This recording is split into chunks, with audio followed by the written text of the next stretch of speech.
사랑하는 주빌리 교회 성도 여러분, 주님의 은혜와 평강이 여러분에게 함께 하시기를 빕니다. 우리는 지난 그 성삼위일체 주일에 사마리아 성에 임했던 성령의 세례, 성령 세례 사건을 다루었습니다. 사마리아 사람들이 빌립의 복음을 듣고서 세례를 받았지만 사도들의 안수를 통해서 비로소 성령의 압도적인 임재를 경험했습니다.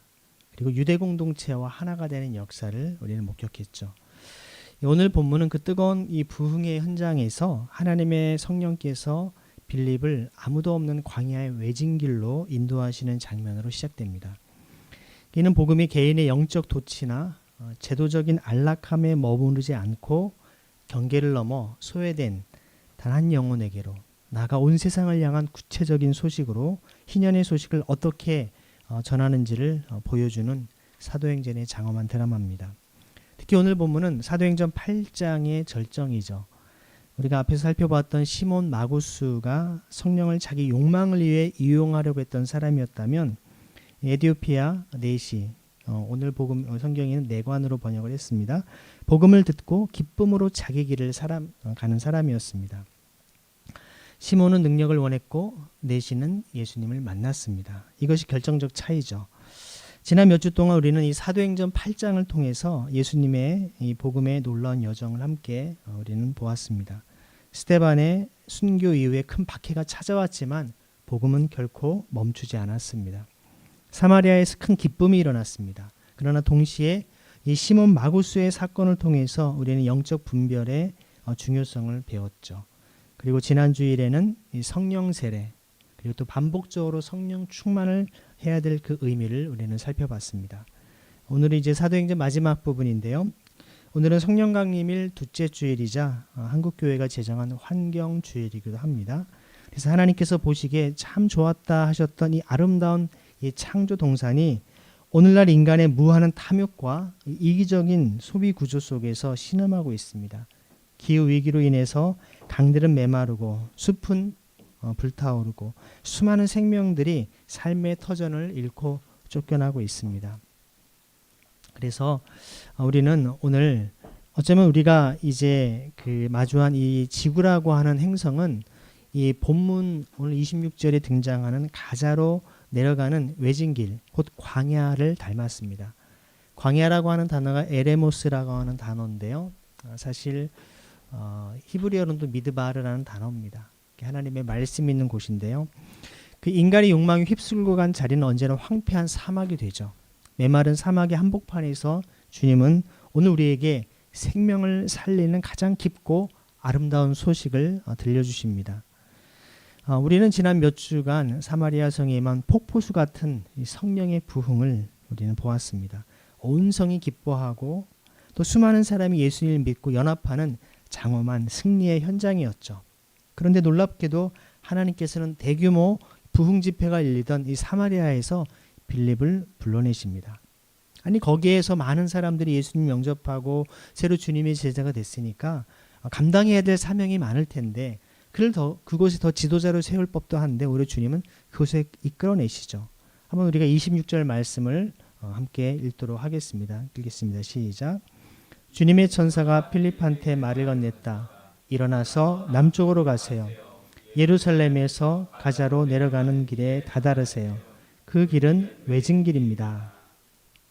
일어나서 남쪽으로 가세요라고 하는 이 말이 사실 구약에 여러분 비슷한 표현이 있는 곳이 있습니다. 요나서에 보면 하나님께서 일어나라, 쿰 일어나서 저 남쪽 이렇게 가라고 합니다. 니느웨로 가라고 합니다. 사실은 하나님은 북쪽으로 가라 했는데 요나는 남쪽으로 갔죠. 물론 방향은 지금 동일하지 않지만 하나님께서는 하나님의 사람을 불러서 이렇게 세워서 또 다른 사람을 이렇게 세우기를 원하십니다.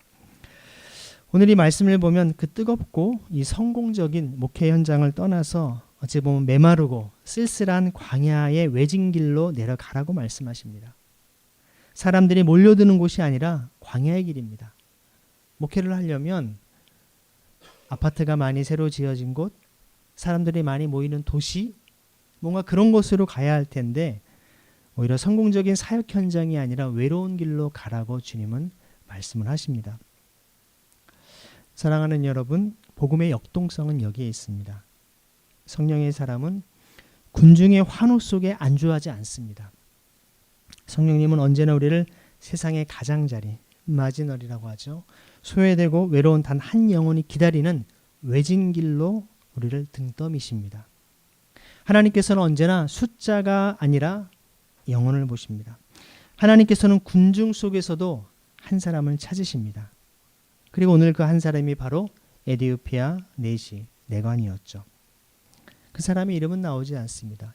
에디오피아 여왕 간다게라고 하는 여왕의 이름은 나오지만 그 시대가 언제인지는 우리가 가늠할 수 있지만 실제 그 사람의 이름은 알려져 있지 않습니다. 오늘 이 아침에 우리 마음에 소음을 잠재우고 빌립과 함께 그 외진 길로 걸어 내려가 이 사막의 모래바람 속에서 들려오는 성령 하나님의 세미한 음성에 귀 기울이기를 간절히 소망합니다. 빌립은 즉시 순종하여 일어납니다. 그리고 황량한 길 위에서 한 사람을 만나죠. 27절 말씀 함께 읽겠습니다. 그러자 필립이 일어나서 갔다. 그런데 보라, 거기에 에디오피아 사람이 있었다. 내가 아니었다. 에디오피아 여왕 간다게의 왕궁 관리였다. 여왕의 재정일을 다 맡고 있었다. 그는 예배드리러 예루살렘에 왔었다. 여러분, 본문에 등장하는 에디오피아 내시는 매우 특별한 인물입니다. 에디오피아 여왕 간다게의 재정을 책임지는 고위 공무원직이죠. 요즘으로 말하면 기획재정부 장관쯤 되는 겁니다.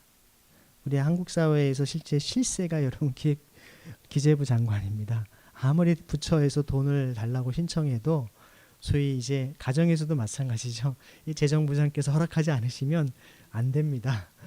대통령이 아무리 이렇게 얘기해도 기획재정부 장관이 그거 우리 돈 없다고 안 된다고 하면 안 됩니다. 되게 중요한 위치입니다. 그리고 가장 믿을 만한 사람에게 재정을 맡기는 거 아니겠습니까? 가정도 그렇고 우리 교회도 마찬가지고 또 어느 국가도 마찬가지이죠. 그는 사실 경제적으로는 성공했습니다. 사회적으로 높은 지위에 있는 사람입니다. 종교적 열심도 있는 사람입니다. 예배하기 위해 먼 예루살렘까지 순례를 다녀온 사람이었습니다. 여러분, 에디오피아 사람이 어떻게 예루살렘까지 왔을까요? 그가 읽고 있는 성경은 도대체 무엇이었을까요? 그가 히브리어를 알았을까요? 그가 읽은 성경이 뭘까요? 혹시 어떤 성경일 것 같아요? 히브리어 성경이 아니었어요. 소위 주전 250년경에 헬라어로 번역이 된 바로 70인역 셉티아진트라는 것입니다. 그 당시 공용어가 헬라어였기 때문에 소위 그리스어라고도 하죠. 옛날에는 히라버라고 말을 썼습니다. 바로 헬라어로 된 성경을 그가 읽고 있었던 것입니다. 그래서 이방인들이지만 유대인들만 하나님을 예배했던 것이 아닙니다.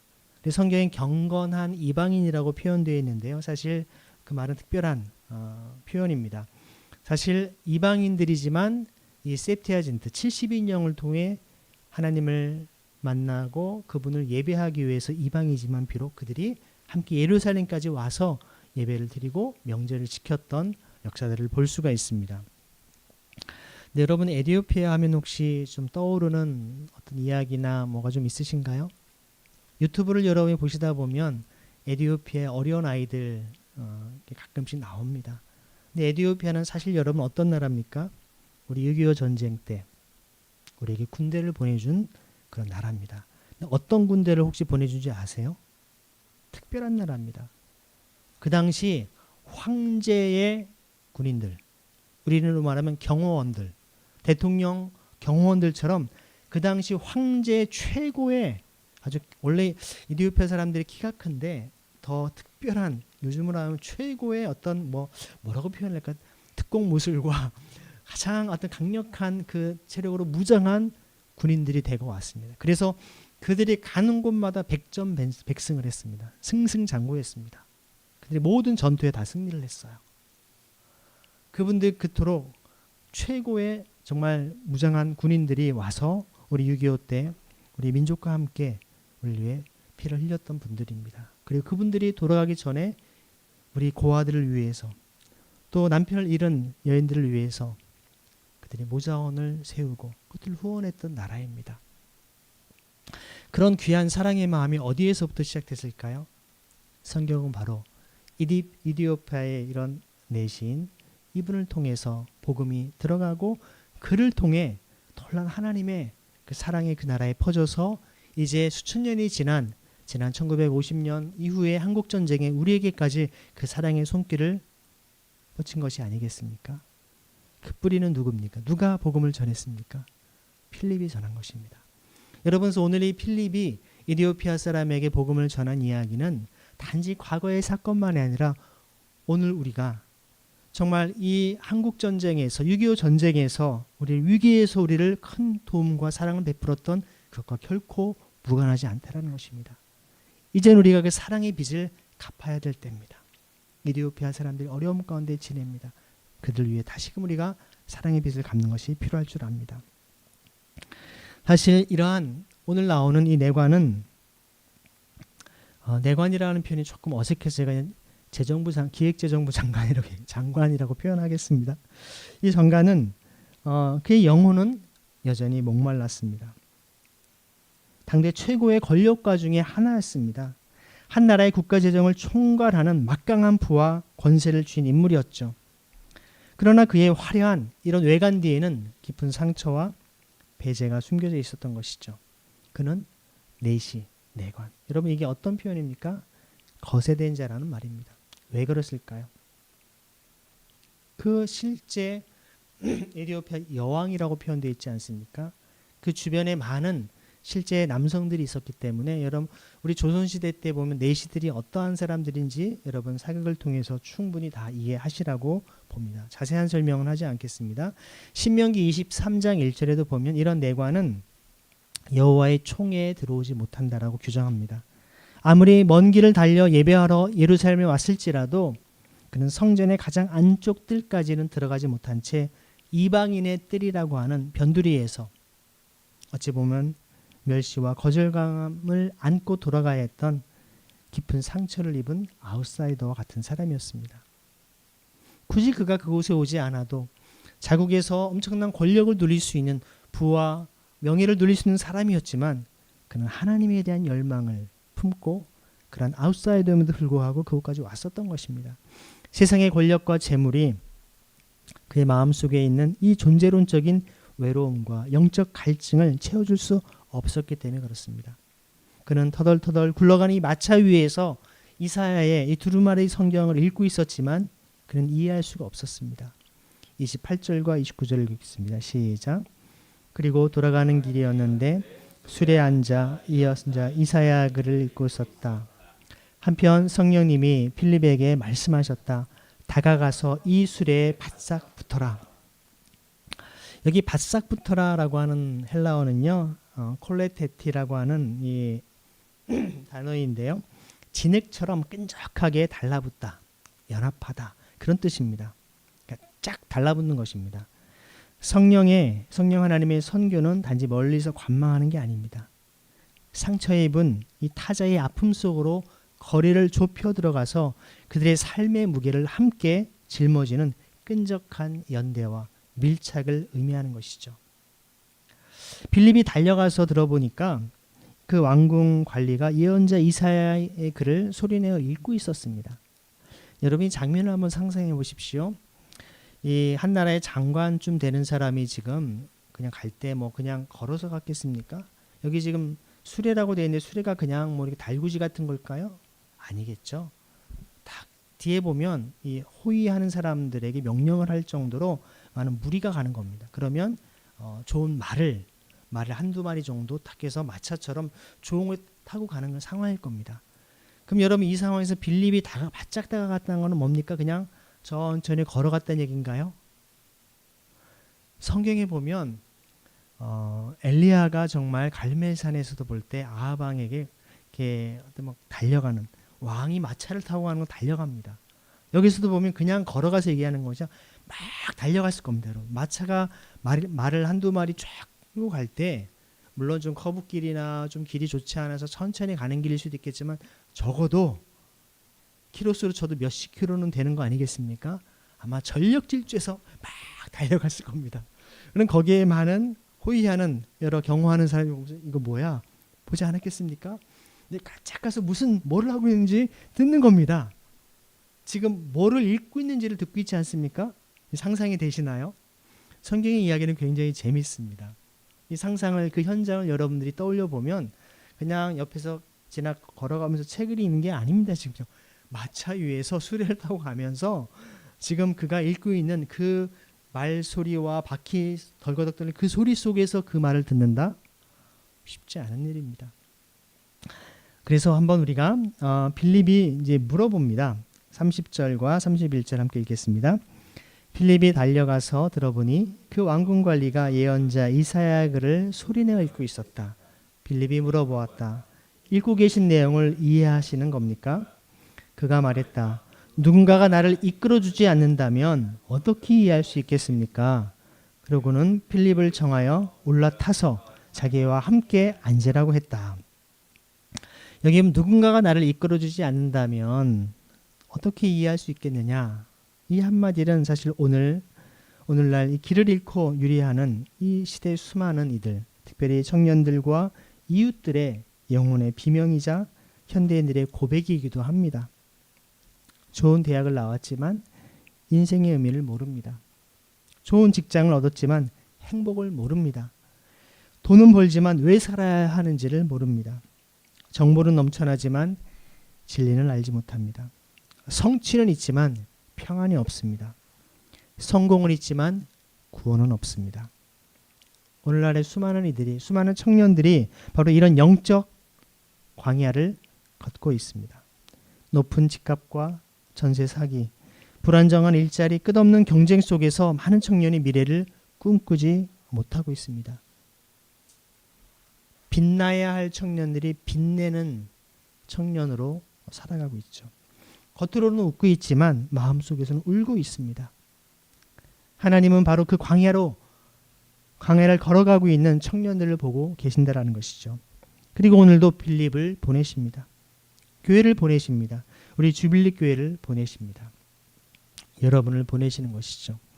가장 낮은 자의 자리로 기꺼이 내려간 빌립은 수레 위로 올라타 그 외로운 이방인 곁에 나란히 앉습니다. 바로 환대와 경청이 시작되는 순간입니다. 마치 소그룹 셰프를 하듯이 1대1 멘토가 되어서 영적인 멘토로서 그가 얘기합니다. 많은 이들 군종 속에서 예수님을 영접하고 변화되는 역사가 있었지만 하나님은 그를 이끌어내서 한 영혼, 그 영혼 깊은 곳에 영적인 갈망과 하나님 말씀에 대한 궁금증을 품고 있는 영혼에게 다가가 그의 말을 듣게 하시고 그에게 그 뜻을 풀어 설명하는 은혜를 주신 것이죠. 바로 에티오피아 내관이 읽고 있던 성경 구절은 이사야 53장 7절과 8절이었습니다. 자, 32절과 33절 읽겠습니다. 그가 읽고 있던 성경 구절은 이것이었다. 그는 양처럼 도살장으로 끌려갔다. 어린 양이 털 깎는 사람 앞에서 잠잠한 것처럼 그렇게 그는 자기 입을 열지 않는다. 그는 굴욕을 당하면서 공정한 재판을 받지 못했다. 그의 자손에 대해 누가 이야기하겠는가? 그가 땅에서 생명을 빼앗기고 있으니. 사실 여러분이 고대 사회에서 이렇게 성경을 가지고 있다라고 하는 것은요, 굉장한 부자가 아니면 가지고 있을 수가 없습니다. 성경이 여러분 그냥 오늘날처럼 종이 몇 장이 아니죠. 파피루스에 아주 무겁습니다. 여러분 우리가 재작년이었나요? 우리가 숭실대학교 그 기독교 박물관에 가서 바로 그 당시에 이런 성경들 토라나 이런 것들이 있는 걸 모아진 것들을 함께 보시지 않았습니까? 굉장히 두껍습니다. 쫙 두루마리 펼쳐서 보는 겁니다. 고가이고 쉽게 일반 서민들은 구할 수 없는 것이죠. 근데 그것은 아무리 구한다 할지라도 그 당대에 글을 읽지 못하면 자국어도 아닌 그 당시의 공용어인 헬라어를 읽고 쓰고 해석한다? 아주 특별한 교육받은 사람이 아니고서는 할 수 없는 일이었습니다. 에티오피아 내가는 이 구절을 읽으면서 깊은 감정이입을 느꼈을 것입니다. 공정한 재판을 받지 못하고 또 굴욕을 당하고 자손도 남길 수 없어서 땅에서 생명을 빼앗긴 이런 비참한 존재라니. 이거는 신체적 거세를 당해 자손을 남길 수 없고 어찌 보면 예루살렘 성전에서 공정한 대우를 받지 못하는 바로 내 이야기가 아닌가? 아마 그는 내심 그런 마음을 품었을 것입니다. 여기에 대해서 필립에게 말을 하죠. 뭐라고 말합니까? 34절입니다. 시작. 그 내관이 이어서 필립에게 말했다. 꼭 좀 대답해 주세요. 예언자가 누구를 두고 이 말을 하는 겁니까? 자기에 대해서입니까? 다른 어떤 사람에 대해서입니까? 여러분, 성경을 읽을 때 제가 학부 시절에 예언서 해석이라는 과목을 이렇게 들었었습니다. 그 당시에 장일선 교수님이 쓴 책을 제가 그 당시 텍스트로 보면서 수업을 들었었는데요. 그때 항상 그 예언자들이 선포하는 말씀들을 보면 이 예언의 말씀이 그 당대에 이루어지는 것인가, 아니면 어느 정도 후대, 그 후대가 언제인가, 예수님 오시기 이전인지 이후인지, 아니면 정말 주님의 최후의 심판 때를 얘기하는 것인지, 이런 것들에 대한 그런 학자들마다 의견이 분분합니다. 그 당대의 이야기다, 아니다, 이것은 뭐 불과 이제 뭐 몇십 년 혹은 몇백 년 후의 예언이기도 하다, 아니면 이것은 최후의 심판 때 이야기다, 여러 가지 해석의 가능성들이 있습니다. 마찬가지로 이 장관 역시도 학자이고 또 배운 사람이기 때문에 이런 역사를 해석해야 되는, 또 성경을 그가 봤을 때 어떻게 바라봐야 되는지에 대한 그런 성서 해석에 대한 그런 고민을 가졌을 것입니다. 누가 풀어주는 사람이 없으니 그는 알 수가 없었던 것이죠. 여기에 대해서 이제 필립이 답을 합니다. 이 답이 오늘 설교의 핵심이죠. 35절 함께 읽겠습니다. 그러자 필립이 입을 열어 이 글에서 시작해서 예수님에 관한 좋은 소식을 그에게 전했다. 여러분, 만약에 필립이 에티오피아라는 나라에 복음을 전하러 가서 거기에 장관쯤 되는 사람을 찾아가서 제가 하나님의 말씀을 전하러 왔습니다, 이런 얘기를 시작하면서 어디부터 어디까지 설명해야 될지, 이렇게 설명했던 얼마나 쉽지 않은 길이었겠습니까? 하지만 하나님께서는 하나님의 가장 정확한 타이밍에, 그것도 막 수레까지 달려가서 뭘 읽고 있는가, 그 타이밍에 읽고 있는 그 구절, 그게 궁금해서 이걸 마침 이거를 그가 해석을 해주겠다라고 하니 같이 수레에 올라타서 그에게 설명을 한 겁니다. 그건 예수 그리스도를 이야기하지 않으면 설명될 수 없는 본문 아닙니까? 여러분, 복음은 무엇입니까? 오늘 말씀의 제목대로 예수님에 관한 좋은 소식입니다. 유앙겔리온, 굿뉴스, 희소식입니다. 복음은 단순한 종교가 아닙니다. 윤리도 아닙니다. 자기계발서도 아닙니다. 복음은 한 인격이신 예수 그리스도에 관한 소식입니다. 아니, 복음은 곧 예수 그리스도입니다. 첫 번째는 예수님은 그리스도이십니다 라는 겁니다. 오랫동안 기다려온 메시아이시죠. 둘째는 이 예수님은 우리의 죄를 위해 십자가에 죽으셨습니다. 내시가 읽었던 이사야 53장에 이 고난받는 종이 바로 예수님을 여러분 예언한 거 아닙니까? 그는 양처럼 도살장으로 끌려가셨다. 그분은 죄가 없으셨지만 우리의 죄를 대신 짊어지셨다라고 성경은 예언했던 것입니다. 예수님의 삶은 곧 구약의 예언서의 성취이기도 했던 것이죠. 세 번째, 예수님의 죽음은 예수님은 죽음을 이기고 부활하신 분이십니다. 그래서 누구든지 그를 믿는 사람은 하나님의 자녀가 되는 권세를 주신다고 했습니다. 신분이 바뀝니다. 정체성이 바뀌죠. 완전히 그 사람의 운명이 바뀌는 것입니다. 네 번째는 예수님은 하나님 나라를 선포하셨습니다. 그 선포하신 하나님의 나라의 핵심은 하나님의 통치죠. 그 통치가 바로 공평과 정의에 기초한 통치입니다. 억압받는 자가 자유를 얻고 가난한 자가 회복되며 눈물 흘리는 자가 위로를 받고 또 소외된 자가 공동체 안으로 들어오는 하나님의 나라입니다. 이것이 바로 예수님이 선포하신 하나님의 나라인 것이죠. 필립은 이러한 내용들을 그에게 풀어줬을 것입니다. 필립이 전한 예수님에 관한 좋은 소식은 온갖 불의한 재판과 억울함 속에서 십자가에 못 박혀 죽으시고 부활하신 바로 예수 그리스도, 이분이 바로 고난받는 종이라는 고백을 그는 선포한 것입니다. 세상의 모든 거절당한 자, 상처 입은 자, 이웃 아웃사이더들의 고통을 대신 짊어지시고 십자가 위에서 몸을 찢으신 예수님이 바로 우리의 메시아라고 하는 소식을 그는 전했던 것입니다. 여러분, 그래서 우리는 전할 우리의 책임이 있습니다. 그 사명이 있는 것입니다. 복음의 비친 자로서 여러분이 다가가서 복음을 전할 때 하나님 이미 그분을 사람을 다 예배해 놓으신 것 가운데 여러분을 통해 사용하신다는 것이죠. 이 예수를 믿을 때 우리는 세상이 매겨놓은 신분과 스펙의 굴레를 벗어버리고 하나님 나라의 영광스러운 자녀가 되는 권세를 얻는 것 아니겠습니까? 이 좋은 소식 유앙겔리온이 바로 개인의 영혼 구원에만 머물지 않습니다. 예수님께서 선포하시고 친히 살아내신 이 하나님 나라는 철저하게 공평과 정의에 입각한 하나님의 통치를 의미합니다. 그래서 억눌린 자가 자유케 될 뿐만 아니라 차별받던 이들이 한 상에 둘러앉아서 창조 세계에 흩어진 신음이 멈추는 거대한 생명의 질서인 것입니다.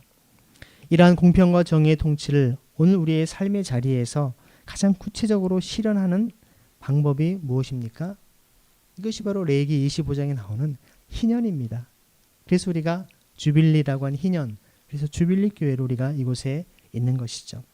토지의 사유화를 막고 가난한 이들의 삶의 터전을 보장하고 모든 채무를 탕감해서 노예된 자들을 해방하는 희년이야말로 예수님이 가르치신 하나님 나라의 경제적 질서, 사회적 실제인 것입니다. 자, 복음을 들은 이 장관의 마음이 뜨거워집니다. 36절 뭐라고 합니까? 함께 읽겠습니다. 그들이 길을 따라 가고 있을 때 물 있는 한 곳에 다다랐다. 그러자 그 내관이 말한다. 보세요, 물이 있습니다. 제가 세례받는 것을 막는 무슨 문제거리라도 있습니까? 아마 이 빌립은 세례에 대한 것까지도 예수의 이름으로 세례를 받아야 됨까지 말씀을 했을 것입니다. 당시 예루살렘의 율법학자들은요, 이 에티오피아의 장관의 신체적인 장애나 질병 혹은 신분과 외모를 이유로 너는 성전에 들어올 수 없다라고 막았을 것입니다. 그러나 빌립이 전한 예수님의 이 희년의 복음에는 어떤 장벽도 없었던 것입니다. 이사야 56장 3절과 5절의 약속대로 여호와께 연합한 어떠한 질환과 장애가 있을지라도 성전 안에서 아들이나 딸보다 더 나은 기념표와 이름을 주시겠다라고 하는 하나님의 거룩한, 하나님의 거대한 환대가 예수 그리스도 안에서 성취된 것이죠. 38절 어떻게 됩니까? 37절과 38절입니다. 함께 읽겠습니다. 시작. 그리고 명령을 내려 수레를 세우게 했다. 그런 다음 그 두 사람 곧 필립과 그 내관이 둘 다 물로 내려갔다. 그리고는 필립이 그에게 세례를 주었다. 그들이 물에서 올라왔을 때 주님의 영이 필립을 휙 데려갔다.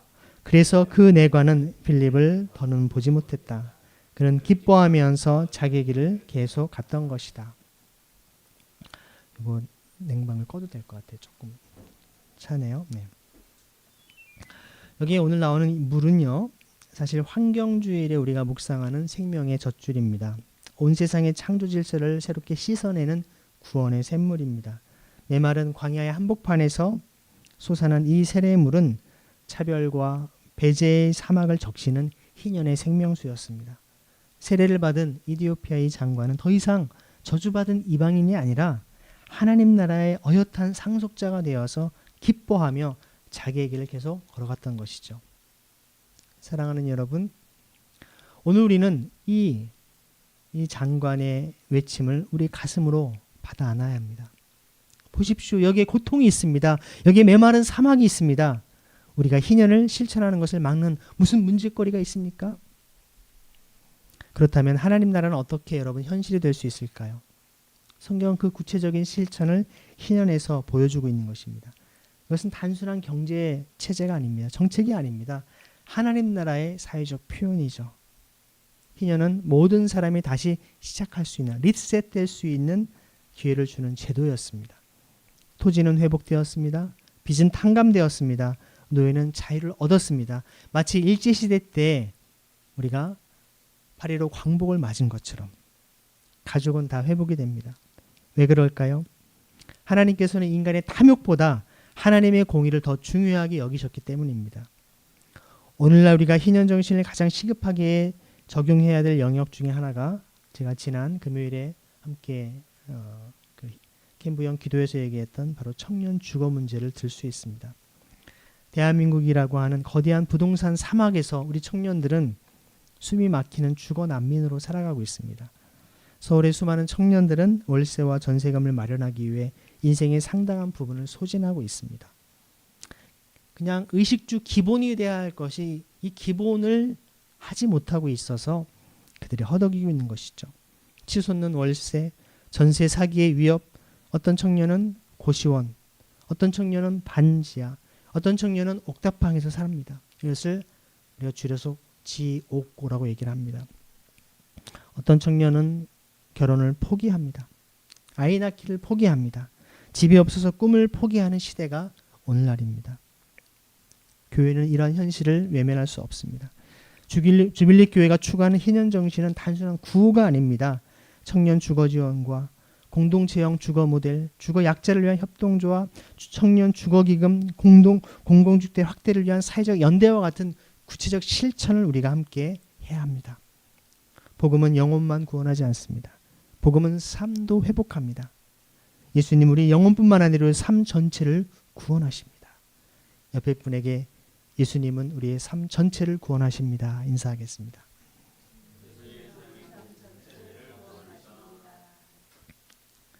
아까 우리 찬양의 고백처럼 이 메마른 땅에 우리 주빌리 교회가 사막의 샘물이 되어 주어야 됩니다. 교회가 자산을 소유해서 사적 이익을 채우는 것을 포기하고 청년들을 위해 주거를 지원하고 교회 재정을 흘러보내는 무이자 희년 보증금 대출 이런 것들을 실행해서 저렴하고 안전한 공유주택, 주빌리 공동체와 같은 것들을 제공하는 실천이 필요할 것입니다. 이것은 단순한 사회복지가 아닙니다. 청년들이 주거 안정을 통해서 그들이 빚의 사슬에서 벗어나 자립하게 하고 세상의 노예가 아닌 하나님 나라의 자유인으로 살아가도록 돕는 가장 강력한 현대적 희년의 선포인 것입니다. 이 거룩한 실천을 가로막는 그 어떤 세상의 규칙이나 염려도 예수 그리스도의 사랑 앞에서는 아무런 문제거리가 되지 않을 것입니다. 교회사의 위대한 신앙인들은 복음을 머리로만 이해하지 않았습니다. 언제나 자기를 비워서 세상을 살리는 구체적 실천으로 증명했습니다. 초대 교부들의 그들의 삶을 보면 항상 정말 마치 똑같이 반복되는 말이 나옵니다. 자기의 모든 재산을 다 팔아 가난한 사람에게 나누어 주고 그리고 주님을 따랐다. 성경뿐만 아니라 초대 교부들의 삶이 그러했던 것입니다. 그래서 외진길을 향한 선교적 방랑을 그들은 시작했던 것입니다. 5세기 켈트 교회의 수도자들은 오직 성령의 바람에 자신을 맡기면서 다 또 노도 없는 배를 타고 떠나는 그리스도를 위한 방랑의 영성을 실천했습니다. 필립이 편안한 사마리아를 떠나서 외진길로 내려갔던 것처럼 우리 역시 우리의 안전지대를 깨트리는 것입니다. 저 역시 그랬고 여러분들도 사실 그러한 것입니다. 더 여러 가지 혜택이 주어지는 여러 많은 교회들이 있었겠지만 굳이 이렇게 여러모로 불편한 개척교회에 오셔서 여러분이 함께하는 것 영적인 외진길로 가고자 하는 여러분의 성령님의 인도하심인 줄 믿습니다. 우리의 삶 속에서 소외되고 상처 입은 이웃들, 우울과 절망의 광야에 서 있는 캠퍼스와 직장의 동료들에게 다가가서 그들의 마차 곁에 나란히 앉아주는 영적 경청과 환대를 실천합시다. 두 번째는 이 창조 세계와 가난한 자들을 위해서 자발적 가난을 우리가 훈련할 수 있기를 원합니다. 여러분 역사적으로 아시시의 성 프란시스코는요 모든 피조물을 형제 자매로 부르면서 탐욕을 버리고 자발적 가난을 선택했습니다. 그러면서 무너져갔던 교회를 개혁했죠. 오늘 환경주의를 맞아서 우리는 피조물의 탄식 소리를 들을 수 있어야 됩니다. 지구를 착취하는 무절제한 그런 소비 문화 우리는 거부해야 되죠. 일회용품을 줄여야 됩니다. 제가 카페에서 빨대를 꽂아주지 말라고 하는 이유 중에 하나도 그런 맥락입니다. 아침에도 제가 선생님한테 그냥 자동으로 이렇게 디폴트가 그냥 빨대 없이도 먹을 수 있습니다.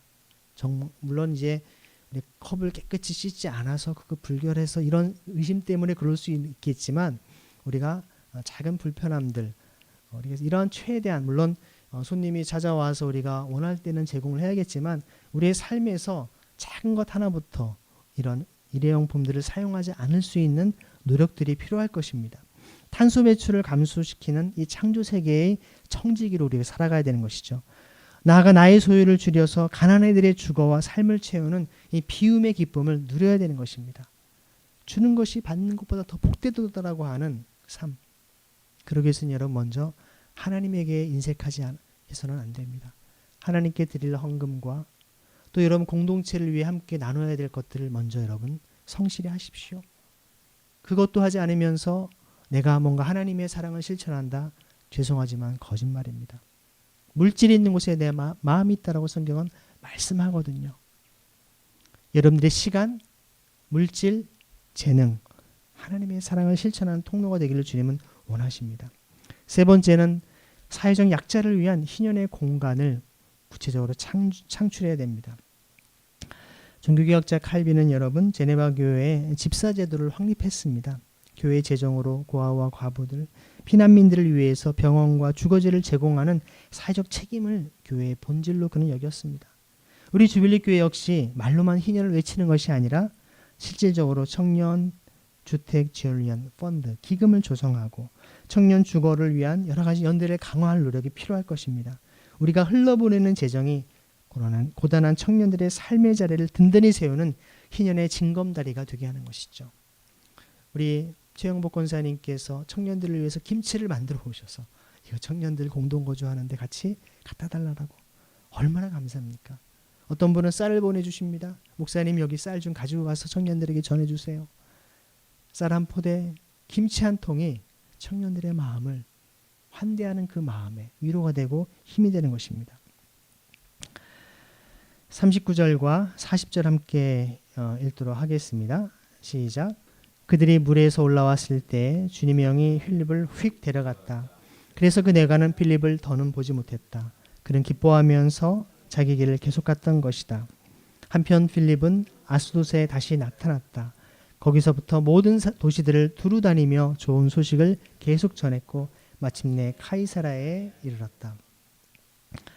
여기 보면 마지막은 매우 아름답습니다. 빌립은 내가 당신을 전도했으니까 뭔가 거기에 대가를 누릴 것처럼 그는 잊지 않았습니다.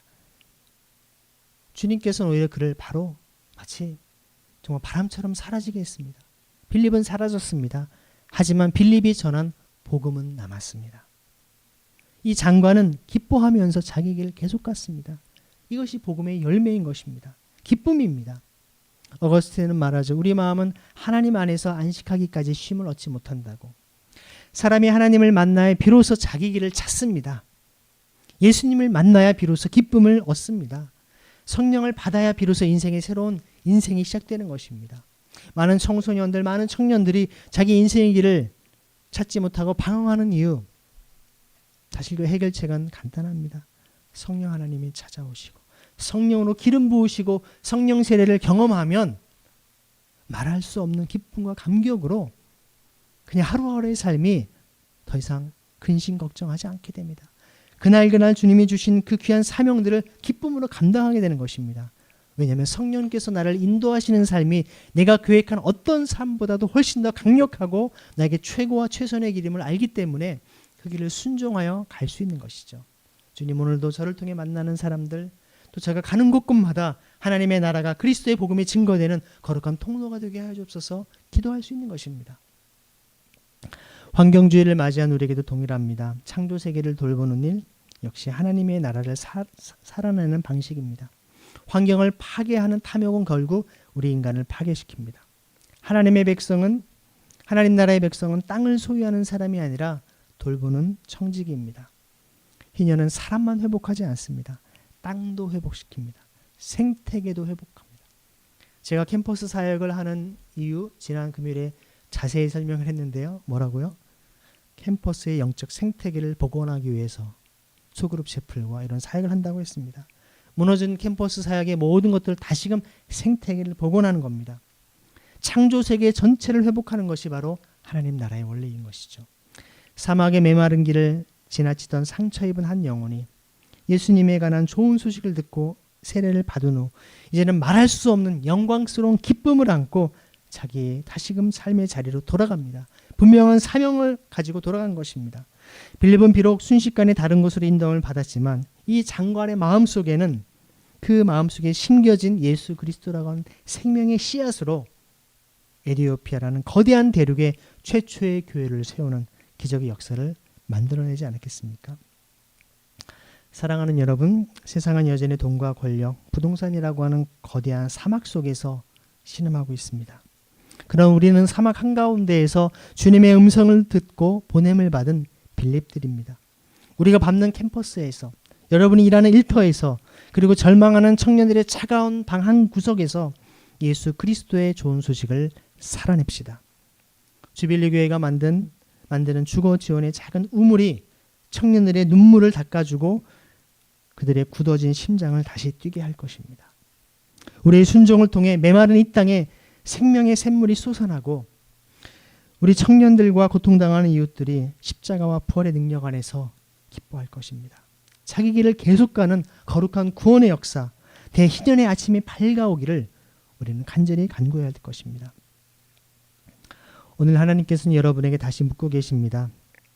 예수님에 관한 좋은 소식이 여러분 정말 좋은 소식입니까? 여러분이 간절히 다른 이들에게 전하고 싶은, 말하고 싶은 그 소식이 무엇입니까? 만약 예수님이 그리스도이시라면 우리는 더 이상 절망 속에 살 이유가 없습니다. 만약 예수님께서 십자가와 부활로 우리를 구원하셨다면 우리는 하나님의 자녀인 것입니다. 만약 하나님 나라가 이미 시작되었다면 우리는 그 나라를 오늘 여기에서 살아야 합니다. 만약 하나님 나라가 이미 시작되었다면 우리는 그 나라를 오늘 여기에서 살아가야 되지 않겠습니까? 여러분을 통해 한 사람의 눈물을 닦아주십시오. 한 청년의 미래를 응원하십시오. 한 이웃의 주거 문제를 함께 고민하십시오. 창조 세계를 돌보는 작은 실천을 시작하십시오. 복음은 결코 책 속의 문장이 아닙니다. 복음은 사람을 살리는 이야기입니다. 복음은 무너진 삶을 다시 일으키는 하나님의 능력입니다. 복음은 예수님에 관한 좋은 소식입니다. 예수 그리스도를 전하지 않고는 견딜 수 없는 마음으로 날마다 예수를 기뻐하는 것입니다. 그 좋은 소식을 들은 에티오피아 이 장관처럼 우리 역시 기뻐하면서 여러분의 자기의 사명의 길을 계속 걸어가는 하나님의 백성이 되기를 우리 주 예수 그리스도 이름으로 간절히 축원합니다. 같이 시간 기도하겠습니다. 오늘 예수님에 관한 좋은 소식을 여러분들이 들으셨고 또 빌립을 통해 바로 에티오피아 장관에게 증거됐습니다. 주님, 저를 통해 또 다른 하나님의 예배한 영혼들에게 복음의 좋은 소식이 증거되게 하시고 또한 이 시대 하나님의 희년을 실천한 우리 공동체 되게 해주옵소서. 같이 합심해서 기도하시겠습니다.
주님의 정결한 그릇으로 우리에게 성령의 충만한 은혜로 이 사명을 감당할 수 있도록 주님을 붙잡아 주옵소서. 우리를 푸른 초장과 실만한 물가로 인도하시는 창조주 하나님 아버지, 오늘 환경주의를 맞아서 피조하는 신음하고 있는 피조 세계와 메마른 사막 같은 이 세상을 바라보며 우리의 탐욕을 자복하며 회개합니다. 우리를 편안한 예루살렘에 머물게 하지 마시고 상처 입고 소외된 영혼들이 울부짖는 외진 길로 기꺼이 걸어 내려가는 빌립의 순종을 허락하여 주옵소서. 주님, 우리 주빌리 교회가 선포하는 예수님에 관한 좋은 소식이 이 시대 청년들의 가장 고통스러운 삶의 문제인 주거의 절망을 해결하는 실제적인 희년의 능력이 되기를 원합니다. 우리의 이기적인 소유욕을 버리고 청년들의 주거 공간을 보장하며 그들을 빚의 사슬에서 자유케 하는 구체적인 희년의 사역을 기쁨으로 헌신하게 하여 주옵소서. 그리하여 우리 주변에 외로운 이 네시아와 같은 이웃들이 사막의 생명수를 마시고 참된 구원의 기쁨을 안고 당당히 자기의 길을 걸어가는 놀라운 역사가 일어나게 하여 주옵소서. 우리를 온 세상의 평화와 희년의 통로로 부르신 우리 주 예수 그리스도의 이름으로 감사하며 기도드립니다. 아멘. 다 함께 사도신경 우리의 신앙을 주님께 고백하겠습니다.